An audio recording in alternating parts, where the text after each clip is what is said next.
بسم اللہ الرحمن الرحیم الصلاۃ والسلام علیک یا سیدی یا رسول اللہ وعلی آلک و اصحابک یا رحمت للعالمین۔ سب سے پہلے تمام ناظرین کو السلام علیکم، امید ہے سب خیریت سے ہوں گے۔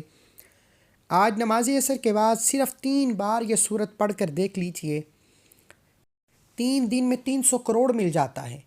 نماز عصر کی فضیلت و برکت بیانہ شروع کروں تو بہت لمبی ہو جائے گی ویڈیو، صرف اتنا کہوں گا کہ نماز عصر کسی صورت مت چھوڑنا۔ نماز عصر کے وقت فرشتے تبدیل ہو جاتے ہیں، ہمارے کندھوں پر بیٹھے فرشتے جو ایک سائڈ پر گناہوں کو لکھتا ہے اور دوسری سائڈ پر نیکیوں کو لکھتا ہے۔ اللہ والو، نماز عصر کے بعد یہ سورت پڑھنے والا اگر رب سے 10 کروڑ بھی مانگے گا تو مل جائے گا۔ یہ وظیفہ ان لوگوں کے لیے ہے جو کہتے ہیں کہ ہمارے گھر کے حالات بدلنے کا نام ہی نہیں لیتے، جو کہتے ہیں کہ ہم وظیفے پڑھ پڑھ کر تھک چکے ہیں، جو کہتے ہیں کہ ہماری پریشانیاں ختم ہونے کا نام نہیں لیتی، ایک ختم ہوتی ہے تو دوسری آ جاتی ہے، جو کہتے ہیں کہ اولاد نافرمان ہے، شوہر نافرمان ہے، میاں بیوی میں محبت کی کمی ہے، ترقی کے لیے در در کی ٹھوکریں کھا لی، لوگوں کے تانے سن لیے لیکن پھر بھی کامیاب نہیں ہو رہے، تو آج دنیا جہان کے تمام کام چھوڑ کر نماز عصر کے بعد صرف 3 بار یہ سورت پڑھ کر دیکھیے گا۔ یہ سورت الحمدللہ ہر کسی کو زبانی یاد ہے۔ یہ سورت ایک ایسی سورت ہے کہ اگر کوئی گھر کا بچہ بھی اپنے مقصد کی نیت کر کے نماز عصر کے بعد یہ سورت کو صرف 3 بار پڑھ لے تو اس گھر کے حالات بدل جاتے ہیں، اس گھر سے تمام تنگ دستیاں ختم ہو جاتی ہیں، اس گھر کا ایک ایک فرد کامیاب ہو جاتا ہے۔ کتنا شرطیہ اور کتنا طاقتور وظیفہ ہے کہ اگر گھر کا کوئی ایک فرد بھی پڑھ لے تو گھر کے باقی تمام افراد کی تمام پریشانیاں، مصیبتیں ہمیشہ ہمیشہ کے لیے ختم ہو جاتی ہیں۔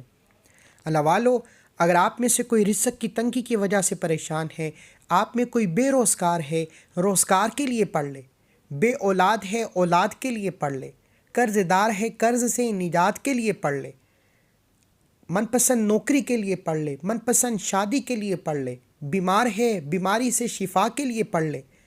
اللہ والو، یہ تمام کامیابیاں اور ہر طرح کا رحم و کرم صرف رب کی طرف سے ہے۔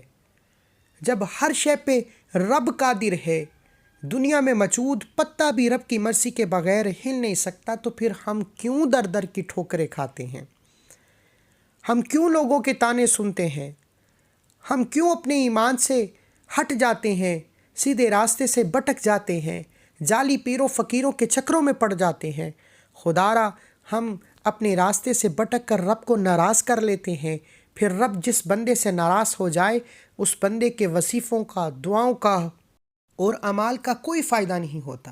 اللہ والو، اگر آپ رب کو منانا چاہتے ہیں، رب سے اپنی ہر بات منوانا چاہتے ہیں، تو جب کبھی مشکل وقت آئے، جب کبھی پریشانیاں آئیں، جب کبھی تنگ دستیاں آئیں، صرف اور صرف رب کے سامنے ہاتھ پھیلائیں، رب سے مانگیں، رب کے پیارے محبوب کا واسطہ دیتے ہوئے مانگیں۔ میرا رب اپنے پیارے محبوب سے اتنی محبت کرتا ہے کہ جو بندہ اپنے پیارے محبوب کا واسطہ دے کر رب سے مانگتا ہے، میرا رب مصلی چھوڑنے سے پہلے، ہاتھ نیچے آنے سے پہلے ہر حاجت کو، ہر مقصد کو غیبی خزانوں سے پورا کر دیتا ہے۔ آج کا وظیفہ نماز عصر کے بعد کا ایک ایسا خاص وظیفہ ہے، آپ جس مقصد کے لیے چاہو، جس حاجت کے لیے چاہو یہ وظیفہ پڑھ سکتے ہو۔ وقت کی نزاکت کو مد نظر رکھتے ہوئے آئیے آج کے اس وظیفے کی طرف چلتے ہیں۔ اس سے پہلے اگر آپ اس چینل پر نئے ہیں اور آپ نے اس چینل کو سبسکرائب نہیں کیا تو خدا را اس چینل کو بھی سبسکرائب کریں، کیونکہ ایسے بہت سے وظیفے آپ کے حوالے ڈیلی بیسس پر کرتا رہوں گا۔ نماز عصر ایک وہ وقت ہے جس وقت سورہ ملک پڑھ لی جائے تو قبر کے عذاب سے نجات مل جاتی ہے۔ سورہ ملک جس کی 30 آیات ہیں اور 30 آیات دنیا اور آخرت میں کامیابی کے لیے کافی ہیں۔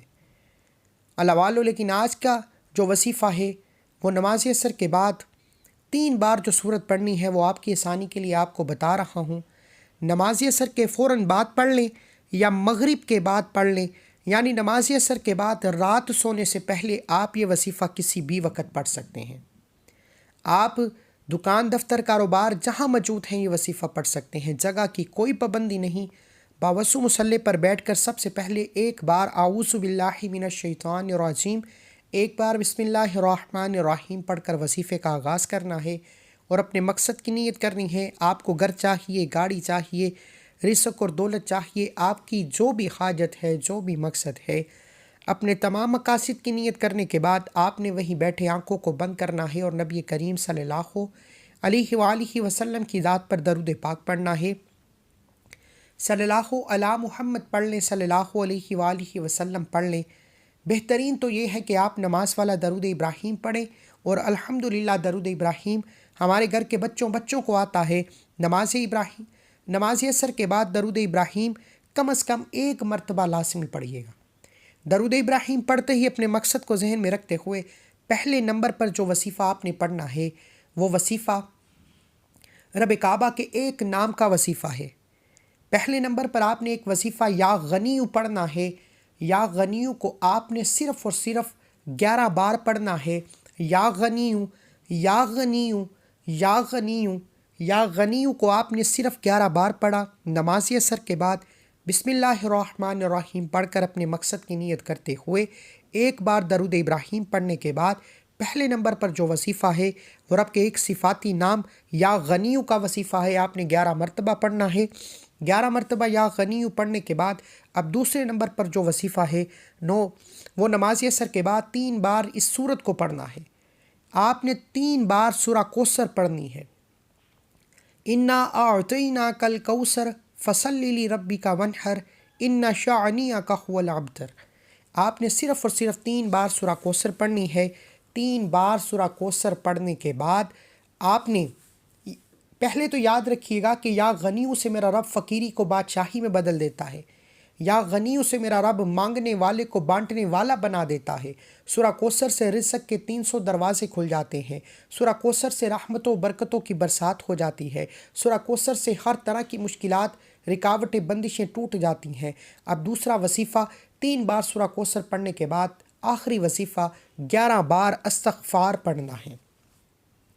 استغفر اللہ، استغفر اللہ، استغفر اللہ۔ 11 بار استغفر اللہ پڑھ کر آخر میں اتنا ہی درود پاک لازمی پڑھنا ہے جتنا آپ نے عمل کے شروع میں پڑھا۔ دوبارہ سن لیجیے، نماز عصر کے بعد فوراً پڑھ لیں تو بہترین ہے، نہیں تو رات سونے سے پہلے کسی بھی وقت یہ وظیفہ پڑھ سکتے ہیں۔ پہلے نمبر پر وظیفہ 11 بار یا غنیو پڑھنا ہے، دوسرے نمبر پر 3 بار سورہ کوثر پڑھنی ہے، تیسرے نمبر پر 11 بار استغفر اللہ پڑھ کر دونوں ہاتھ اٹھا کر آپ نے رب کعبہ سے اپنی حاجت کے لیے، اپنے مقصد کے لیے دعا کرنی ہے۔ آپ ضد کر کے بچوں کی طرح گڑ گڑا کر آنکھوں میں آنسو لیے جو مانگو گے ملتا چلا جائے گا۔ یہ وظیفہ بتائے گے طریقے، بتائے گی ترتیب سے پڑھنا ہے۔ تعداد میں ایک بھی نمبر کی کمی پیشی نہیں ہونی چاہیے۔ انشاءاللہ کمالات خود اپنی آنکھوں سے دیکھو گے۔ یہ وظیفہ مکمل ہوتے ہی رب کعبہ سے دل لگا کر مانگیے گا، محمد مصطفیٰ کے وسیلہ و صدقہ سے مانگیے گا، انشاءاللہ آپ کی ہر حاجت پوری ہوگی۔ اللہ کے 99 ناموں میں سے ایک نام کمنٹ سیکشن میں ضرور لکھیے گا۔ اللہ ہم سب کا حامی ناصر ہو۔ مجھے اپنی نیک دعاؤں اور تمناؤں میں ضرور یاد رکھیے گا۔ ایسے بہت سے وظیفے، بہت سے اعمال آپ کے حوالے ڈیلی بیسس پر کرتا رہوں گا۔ ملتے ہیں ایک اور وظیفے کے ساتھ، تب تک کے لیے اپنا بہت سارا خیال رکھیے گا، اپنی دعاؤں میں یاد رکھیے گا۔ اللہ حافظ۔